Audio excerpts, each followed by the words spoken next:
O vento cortava como navalha, e o silêncio que se seguiu à tempestade era o som do desespero absoluto. Naquela manhã, o Vale de Verena acordou sob um manto de branco implacável, mas o cenário era de ruína total. Telhados colapsados, paredes de madeira retorcidas e famílias inteiras tentando desenterrar o que restava de suas vidas. No centro dessa devastação, uma única estrutura permanecia intacta, desafiando a fúria da natureza. Nenhuma telha fora do lugar, nenhuma rachadura no reboco. Enquanto a vila chorava sobre os escombros, o dono daquela casa observava da varanda, segurando uma caneca de café quente. Se você quer descobrir o segredo dessa construção indestrutível e aprender como a verdadeira inteligência supera a força bruta, inscreva-se no canal agora mesmo e comente de qual cidade você está acompanhando essa história fascinante e cheia de reviravoltas. A Vila de Verena não era estranha ao frio extremo, mas as últimas décadas trouxeram invernos cada vez mais erráticos e violentos. A tradição local era considerada sagrada e inquestionável.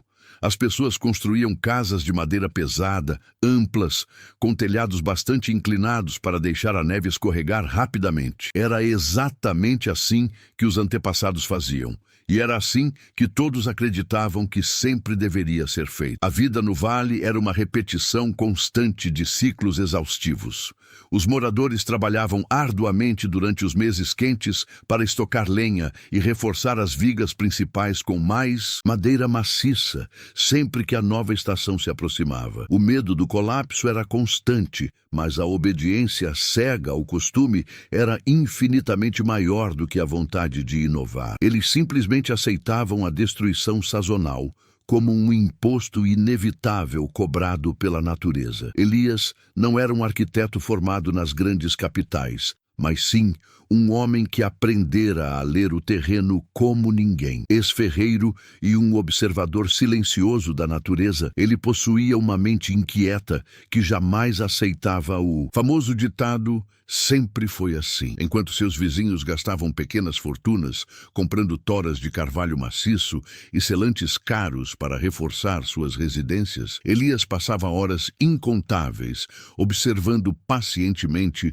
como o gelo se formava de maneira implacável nas frestas das rochas e como o vento cortante contornava suavemente as colinas ao redor da vila. Ele era visto por todos como um homem solitário, de poucas palavras e ideias bastante estranhas. Alguém que preferia a precisão absoluta de um cálculo matemático bem feito à falsa segurança oferecida por uma tradição cega. Para ele, a sabedoria da observação sempre valeria mais do que a simples repetição de velhos costumes. Esse seu diferencial cognitivo não surgiu do nada, mas sim de anos moldando metais nas forjas mais quentes, onde aprendeu de forma prática que a verdadeira resistência de um material não vem apenas de sua espessura, mas da inteligência empregada em seu design. A motivação principal de Elias era cristalina e inabalável. Ele desejava proteger sua família e provar de uma vez por todas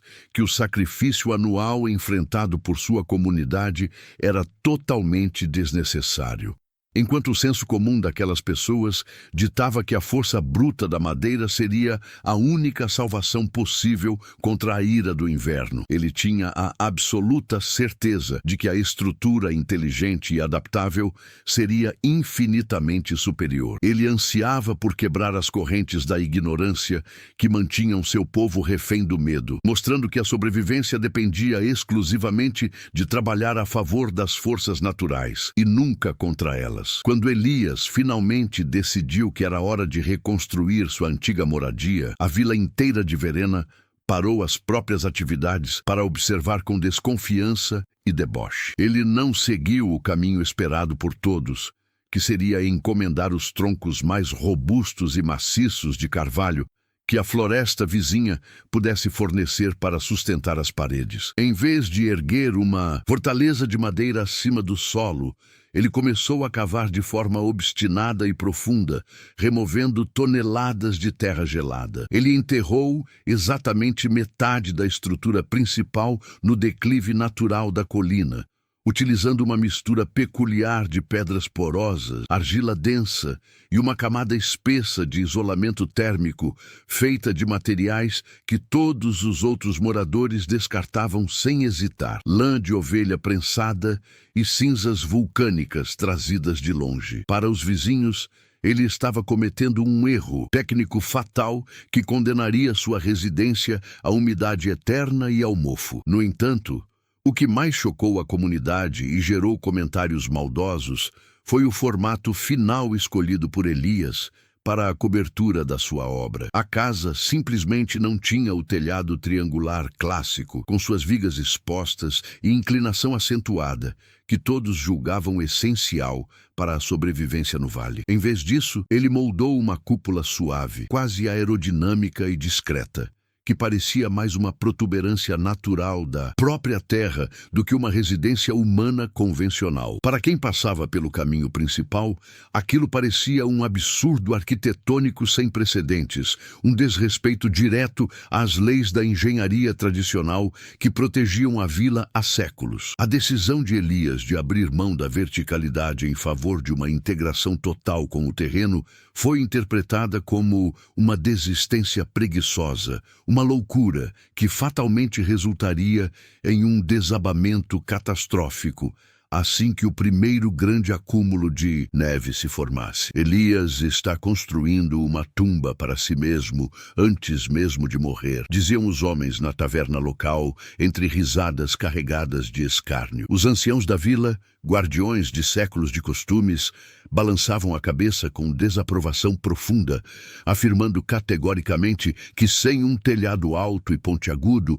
o peso da neve iria esmagar a estrutura como se fosse uma casca de ovo. As crianças da vizinhança corriam ao redor da obra, apontando e rindo daquela que chamavam de casa, de hobbit ou toca de bicho. Os vizinhos mais próximos, movidos por uma mistura de superioridade e falsa bondade, aproximavam-se para oferecer conselhos que Elias não havia solicitado, explicando detalhadamente como ele deveria consertar o erro, urgente, antes que o primeiro gelo caísse. A cada dia que passava, ele se tornava o alvo principal das piadas matinais, transformando-se no exemplo vivo do que acontece quando um homem decide ignorar a sabedoria coletiva em favor de suas próprias teorias infundadas. A rejeição social não se manifestava apenas em palavras agressivas, mas era carregada de uma pena condescendente que isolava Elias de sua própria comunidade. Ele era visto agora como alguém que havia perdido completamente o juízo, um homem teimoso que inevitavelmente morreria de frio ou acabaria soterrado sob os escombros de sua própria criação ridícula. O descrédito era tão absoluto que os fornecedores locais começaram a cobrar adiantado por qualquer material simples, temendo que ele não vivesse o suficiente para quitar suas dívidas após o inverno. Amigos de longa data pararam de visitá-lo para evitar a associação com aquele projeto fadado ao fracasso. Elias trabalhava praticamente sozinho, sob o olhar vigilante e crítico de uma vila que já havia decretado seu fim. Ele estava socialmente isolado, cercado por um muro de silêncio e julgamento, enquanto as pessoas esperavam ansiosas pelo momento em que a natureza provaria que a tradição deles era a única verdade possível. Esse clima de hostilidade passiva testava a resiliência de Elias mais do que qualquer trabalho físico pesado na forja jamais testara. O senso comum agia como uma força esmagadora, tentando dobrar sua vontade e forçá-lo a retornar aos padrões aceitáveis de construção que todos seguiam. Argumentavam que a madeira maciça era o único material capaz de suportar a fúria do vale e que enterrar uma casa era um convite para ser devorado pela terra úmida. O isolamento tornou-se sua rotina diária. Ele não era mais convidado para as celebrações de pré-inverno, nem para as reuniões de planejamento da comunidade. Para os moradores de Verena, a casa de Elias não era apenas um experimento estranho, era uma afronta direta à identidade e à segurança de todos. Ao vê-lo continuar sua obra sem dizer uma única palavra de defesa, a vila sentia uma mistura de irritação e curiosidade mórbida, aguardando o colapso iminente que serviria de lição para qualquer outro que ousasse desafiar o antigo costume. Havia, porém, um método extremamente refinado por trás de cada movimento que Elias executava em sua obra. Ele compreendia profundamente que o verdadeiro problema dos telhados tradicionais de Verena não residia apenas no peso bruto da neve, mas no perigoso ciclo de degelo e congelamento. Nas casas comuns, o calor que escapava pelo teto derretia a camada inferior da neve, criando água que escorria até as calhas frias, onde congelava novamente, formando barreiras de gelo maciço. Esse fenômeno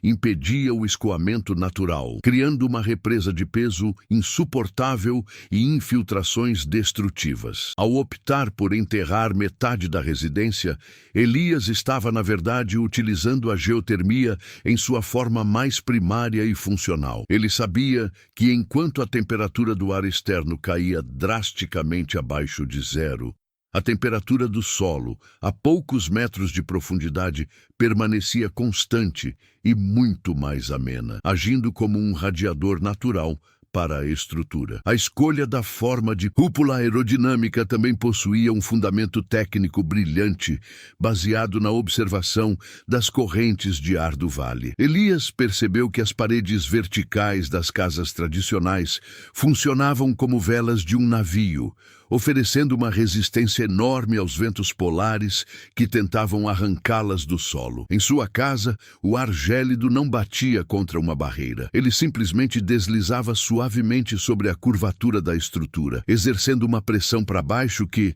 ironicamente, ajudava a estabilizar a construção contra o terreno. Além disso, a utilização da lã de ovelha prensada, misturada às cinzas vulcânicas, não era um improviso por falta de recursos, mas a criação de uma membrana composta altamente eficiente. A cinza vulcânica funcionava como um isolante mineral, que impedia a passagem da umidade do solo, enquanto a lã retinha o calor interno gerado pela lareira, criando um efeito de garrafa térmica que os outros moradores sequer conseguiam imaginar. O raciocínio prático de Elias ia além da física dos materiais, envolvendo uma compreensão ecológica do ambiente hostil onde viviam. Ele projetou a casa para que o próprio peso da neve, que esmagava as outras residências, se tornasse seu maior aliado durante os meses de pico do inverno. Em uma cúpula bem construída, a compressão é distribuída de maneira uniforme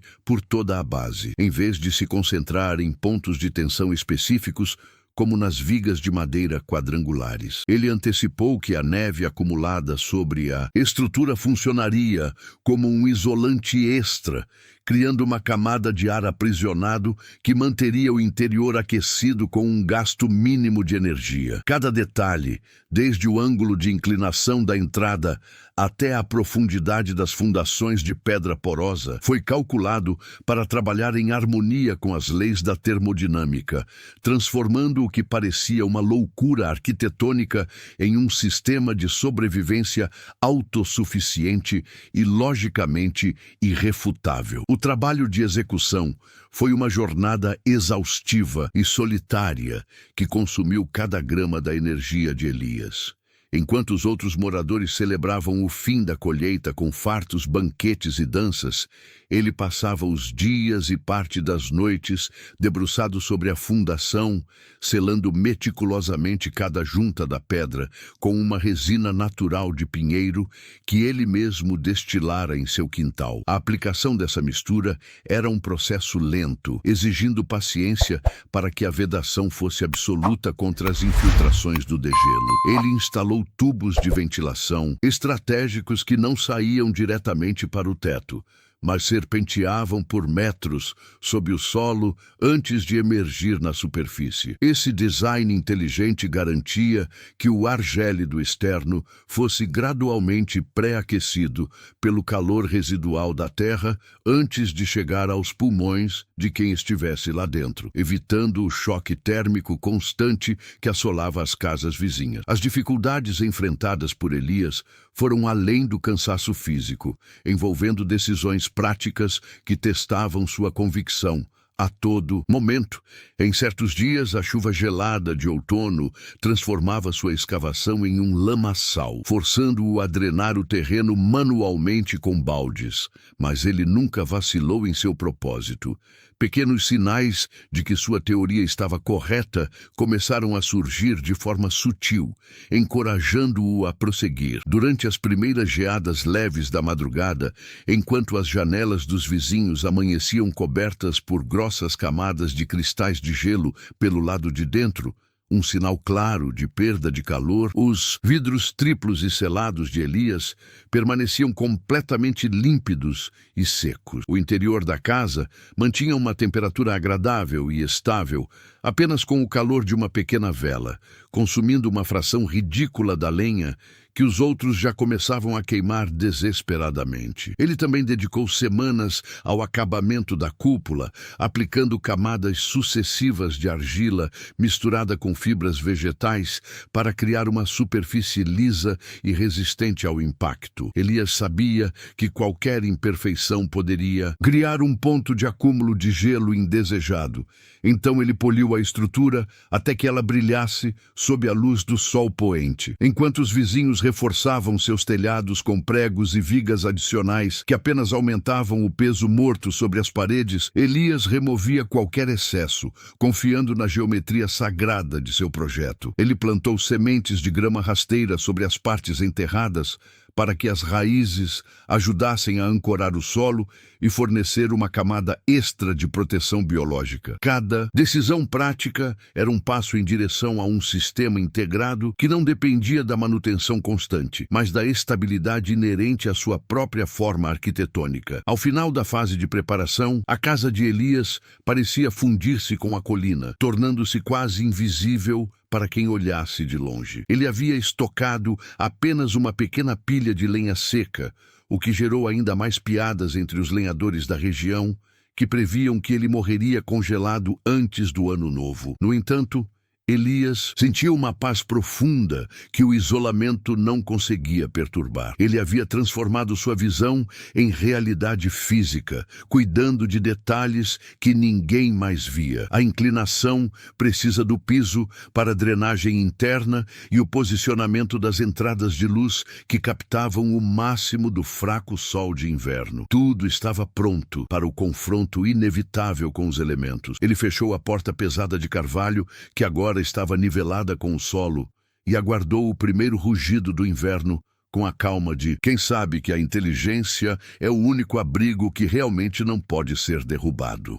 A primeira nevasca de novembro chegou sem aviso prévio, cobrindo o Vale de Verena com uma camada de 30 centímetros em apenas uma noite. Na manhã seguinte, o cenário na vila era de um esforço frenético e exaustivo. Os vizinhos de Elias tiveram que lutar contra o peso acumulado em seus pórticos, usando pás pesadas para abrir caminho e evitar que as portas ficassem bloqueadas pela neve compactada. O ar estava saturado com o som metálico das ferramentas, batendo contra o gelo, e os gritos de incentivo entre os moradores que tentavam desesperadamente limpar seus telhados inclinados antes que a carga aumentasse. Enquanto isso, Elias simplesmente saiu de sua casa por uma porta lateral estrategicamente protegida pelo ângulo natural da colina. Ele não precisou tocar em uma única pá para ganhar o mundo exterior, pois o design de sua residência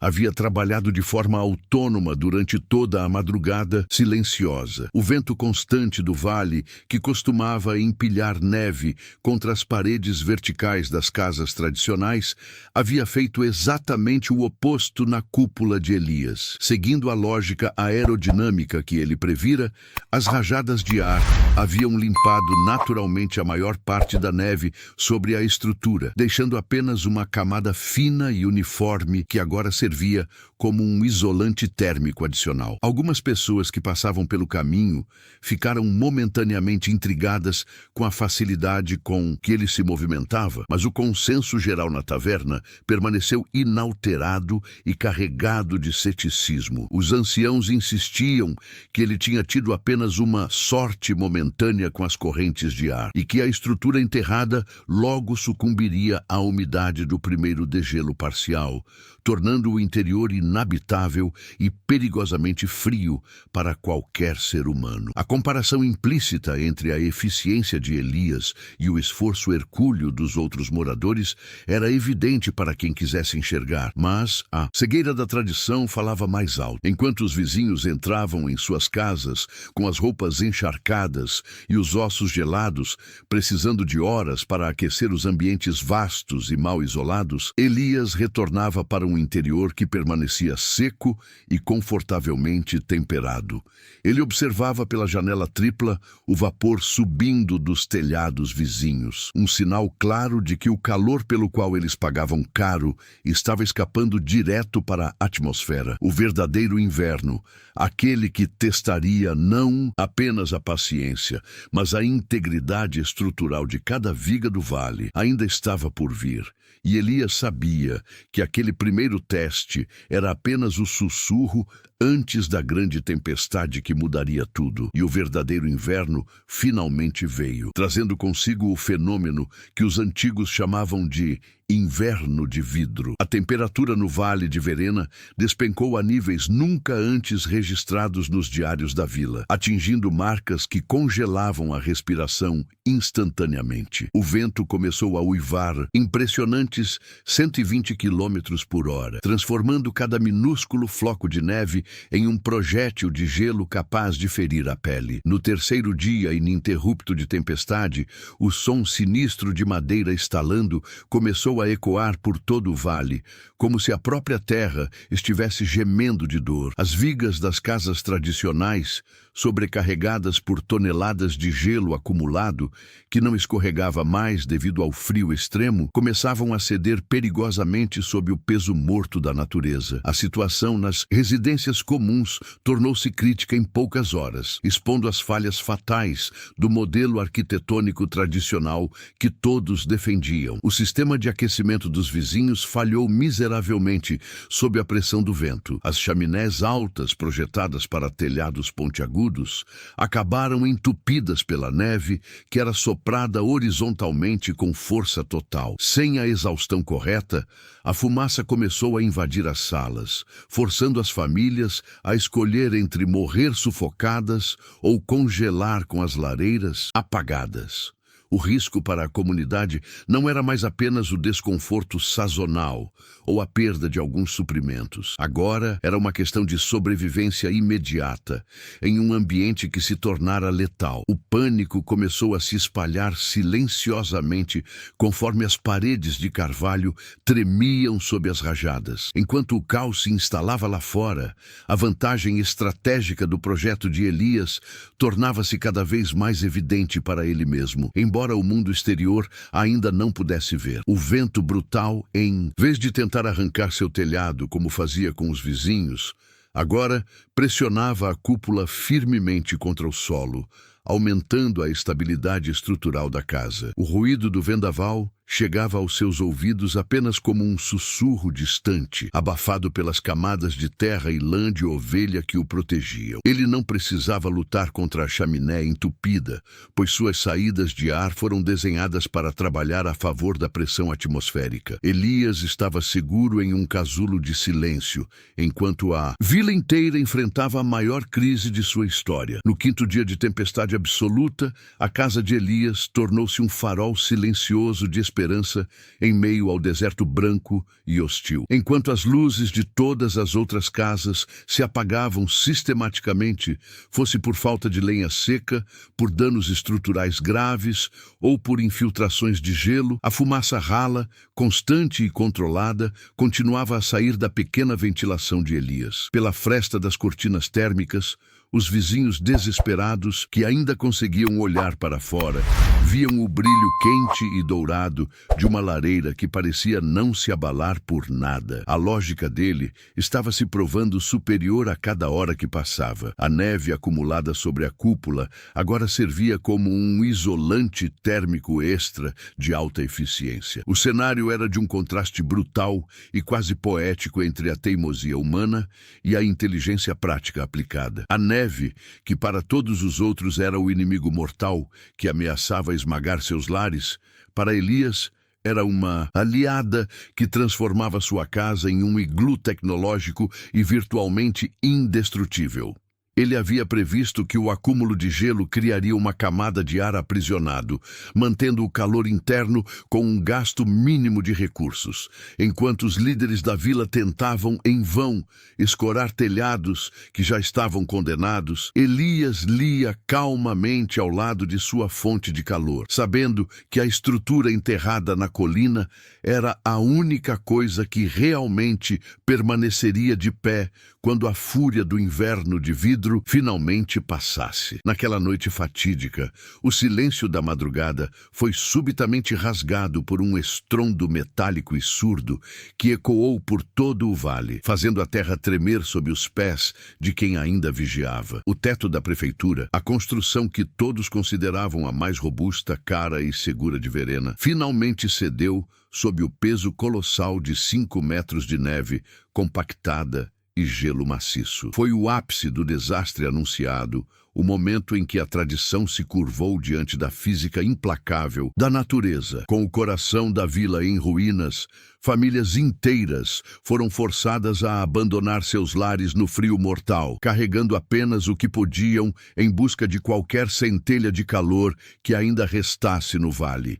E, guiados pelo único rastro de fumaça constante que ainda desafiava a ventania, todos eles acabaram batendo, desesperados, à porta de Elias. Ao cruzarem o limiar daquela casa absurda, o choque térmico e emocional foi imediato e transformador para cada um dos moradores que antes o ridicularizavam. Não havia o cheiro de umidade mofada, o barulho do vento batendo nas frestas ou o frio penetrante que assolava todas as outras moradias da região. O ambiente estava perfeitamente quente, seco e, acima de tudo, envolto em um silêncio reconfortante que parecia pertencer a outro mundo. A casa que todos chamavam de erro técnico e tumba antecipada era, na verdade, o único lugar seguro e habitável em quilômetros de devastação branca. O contraste entre o sucesso silencioso de Elias e o fracasso retumbante da arquitetura clássica estava escancarado na face de cada refugiado que buscava abrigo sob aquela cúpula indestrutível. A sobrevivência daquela noite não dependeu de orações ou da espessura dos troncos de carvalho, mas da precisão dos cálculos que Elias fizera meses antes. Enquanto lá fora, o mundo parecia desmoronar sob o inverno de vidro, dentro da cúpula, a vida seguia com uma economia de recursos impressionante e um conforto que desafiava a lógica do senso comum. As pessoas se acomodavam pelo chão aquecido, maravilhadas com o fato de que a neve lá fora, em vez de ser o carrasco, era agora o cobertor que mantinha o calor da lareira preso dentro das paredes. A prova definitiva estava dada. A inteligência aplicada ao ambiente havia vencido a batalha que a força bruta e a tradição cega perderam de forma catastrófica e humilhante. Se você chegou até aqui e percebeu que o conhecimento prático e a coragem de inovar podem salvar vidas quando tudo parece perdido, não deixe de se inscrever no canal agora. Comente abaixo. Você teria coragem de morar em uma casa assim antes de ver o resultado?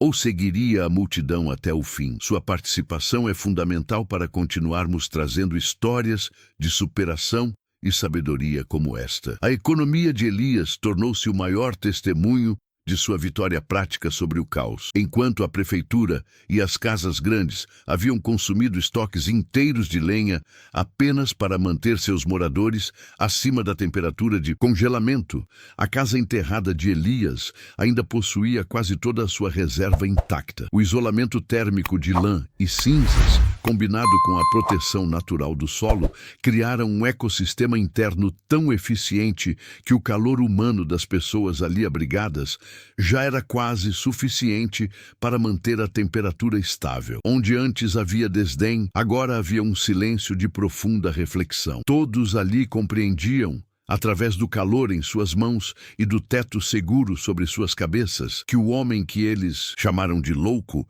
era o único que realmente entendia o lugar onde viviam. O orgulho ferido dos anciãos de Verena derreteu mais rápido do que o gelo acumulado no calor da lareira central de Elias. Aqueles mesmos homens que semanas antes apontavam o dedo e riam da tumba de terra, agora se viam sentados no chão, aquecido por aquela mesma terra, pedindo humildemente para entender como a argila e a cinza podiam ser infinitamente mais fortes do que o carvalho centenário. Elias não os recebeu com o sarcasmo que eles talvez merecessem, nem com olhares de "eu avisei". Em vez disso, ele manteve o mesmo pragmatismo silencioso de sempre, servindo o pouco café que restava. Ele cedeu cada centímetro de espaço de sua casa, compartilhou o calor que sua inteligência preservara e explicou calmamente que a natureza nunca deve ser combatida com força bruta, mas sim com uma compreensão profunda de suas leis. A zombaria ácida de outrora transformou-se em uma dependência respeitosa e quase reverencial em uma única noite de provação. Os vizinhos que antes ofereciam conselhos não solicitados para consertar o erro de Elias, agora o observavam com cadernos e carvão na mão, tentando desesperadamente registrar cada detalhe da curvatura do teto e da profundidade das fundações. A hierarquia social da vila, baseada na posse de grandes terras e madeiras nobres, mudou para sempre conforme a tempestade lá fora continuava a rugir. Naquele abrigo seguro, o ferreiro que era visto como louco tornou-se o mentor de uma comunidade inteira que acabara de descobrir sua própria vulnerabilidade diante do mundo. O reconhecimento do erro coletivo não veio apenas em palavras, mas no silêncio contemplativo de quem percebeu que a tradição os teria levado à morte. Conforme a notícia da segurança da casa de Elias se espalhava entre os sobreviventes, a busca por sua ajuda tornou-se o novo norte da vila de Verena. As pessoas não queriam apenas o calor físico, elas buscavam a cópia exata daquela solução funcional para o futuro incerto que as aguardava após o degelo. A mudança de atitude foi radical e definitiva. De pária social, Elias foi elevado ao posto de consultor principal para a reconstrução do vale. Onde antes havia isolamento e descrédito, agora havia uma fila de interessados em aprender a arte de construir a favor do vento e do solo. Ele não era mais o homem da toca, mas o arquiteto da nova era de Verena. O homem que provara que a verdadeira autoridade não vem da idade ou do costume, mas da eficácia comprovada diante da crise. Quando a primavera finalmente chegou e o gelo implacável começou a ceder lugar ao verde, a paisagem de Verena já não era mais a mesma. As antigas casas de madeira, cujos telhados e paredes haviam sido triturados pela força do inverno, não foram reconstruídas seguindo os moldes do passado que falhara tão miseravelmente. Sob a supervisão técnica constante e paciente de Elias, a vila iniciou uma transformação radical que alterou permanentemente sua silhueta no horizonte do vale. Os moradores aprenderam, através do exemplo vivo de superação, a ler os padrões do vento, a utilizar a terra como o isolante térmico definitivo e a abandonar de vez a estética puramente tradicional em favor da eficiência funcional. O canteiro de obras coletivo tornou-se uma escola de resiliência, onde cada nova fundação era cavada com o respeito que a geologia exigia. O legado de Elias não se limitou apenas a uma única casa que resistiu à tempestade. Foi o nascimento de uma nova forma de existir em harmonia com um ambiente inerentemente hostil. O reconhecimento de seu método ultrapassou as fronteiras do vale, atraindo viajantes e construtores de outras regiões montanhosas que buscavam entender como uma pequena comunidade havia sobrevivido intacta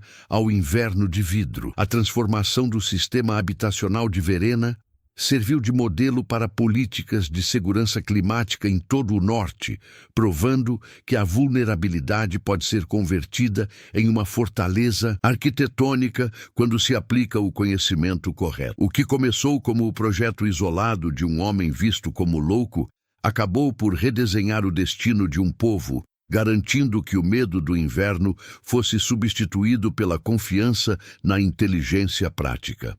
A casa de Elias permaneceu no topo da colina como um monumento silencioso àquilo que o homem muitas vezes esquece no conforto perigoso da rotina, que a tradição é apenas um experimento que deu certo em um passado distante, mas a inovação é o único seguro real que garante a sobrevivência no futuro. No fim das contas, o inverno de vidro não levou tudo o que a vila possuía.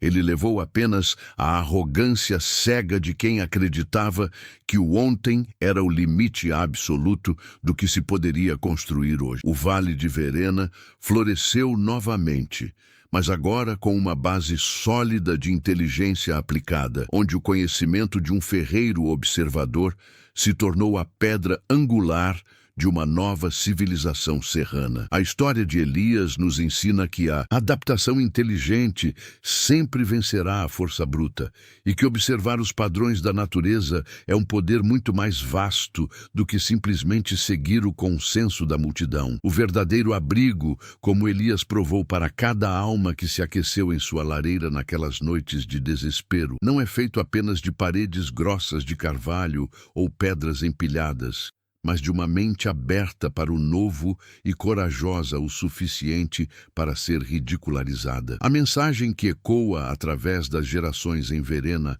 é a de que a inteligência prática supera qualquer tradição quando o mundo decide mudar suas regras. Se você se sentiu inspirado pela visão de Elias e entende que às vezes é preciso se enterrar e silenciar o barulho externo para construir algo verdadeiramente indestrutível, deixe seu like e compartilhe este vídeo com alguém que precisa de um choque de realidade e superação. O conhecimento é a única ferramenta que não quebra sob o peso da neve. E estar preparado com lógica e estratégia é o que diferencia os que apenas sobrevivem dos que realmente prosperam.